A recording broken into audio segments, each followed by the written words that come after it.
জনপ্ৰিয় সুৰুজমুখী ধাৰাবাহিকখনৰ আজিৰ খণ্ডটি চাবৰ বাবে বহুত বেছি ভাল লাগিব, কিয়নো আজিৰ খণ্ডটিত আপোনালোকে দেখিবলৈ পাব সোণে শেৱালি, মই তোমাক পত্নীৰ স্বীকৃতি দিছো, এইখন ঘৰত স্থান দিছো, কিন্তু মই তোমাক অন্তৰত মৰমৰ কোনো ধৰণৰ স্থান দিয়া নাই, এই বুলি শেৱালিক বুজাই কয়।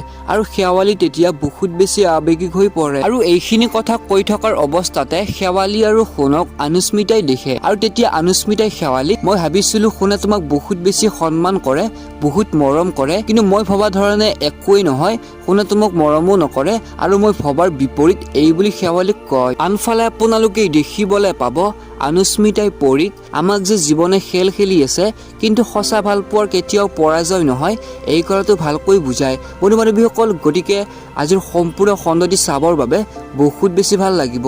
আপোনালোকেও যদি সুৰুজমুখী ধাৰাবাহিকখন চাই ভাল পায়, তেনেহ'লে প্লিজ ভিডিঅ'টিত লাইক কৰাৰ লগতে মোৰ এই চেনেলটো ছাবস্ক্ৰাইব কৰি ল'ব। ভিডিঅ'টো চোৱাৰ বাবে অশেষ ধন্যবাদ।